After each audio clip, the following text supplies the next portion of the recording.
অনেক লেবু ধরছে তো, মাশাআল্লাহ।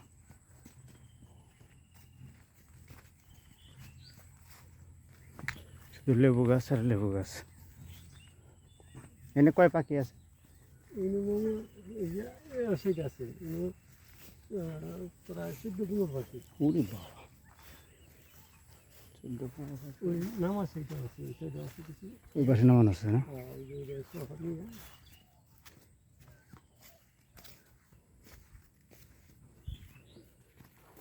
এতে হাঁটতে ভালো লাগে।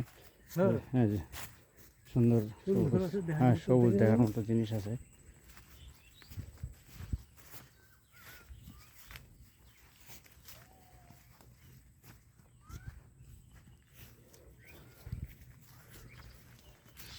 পেঁপে ঢাকায় পাকা পেঁপে কোথেকে নিয়ে দেখো, কাঁচাটা পাকা বেছে বেছে হলো 120টা 30টা 40টা কেজি।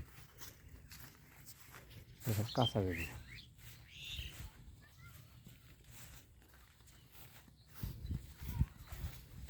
এটা লেবু কত করে পাইকারি বেছে এগুলা? এমনিও বস্তা ওরা বেচে, বস্তা বা ওই যে পাটির বস্তা আছে না, হ্যাঁ হ্যাঁ হ্যাঁ হ্যাঁ। ওই নিয়ে মনে করেন যে 3000 3500 এরকম বেচে। ওটা অনেক অনেক লেবু ধরে ভিতরে। হ্যাঁ, একটা বছর প্রায় 70-80 কেজি লেগে যায়। 70-80 কেজি, 70-80 কেজি হলে 50 কেজি পরে পরে। তো যারা এরা যারা নিচে তারাই থাকে না, তাই না? হ্যাঁ, তাই থাকে। ওরা বস্তা নিয়ে এসছে। না, মনে করেন রাখা থাকে। আর কি আপনাদের এলাকারই না বাইরে? ওই এলাকায় পাচ্ছে। তাহলে আপনাকে 12 লাখ টাকা দিয়ে তাদের লাভ থাকবো, হ্যাঁ, হ্যাঁ, থাকে, থাকে। এই সুন্দর। ভালো লাভ থাকবে, তাই না? হ্যাঁ।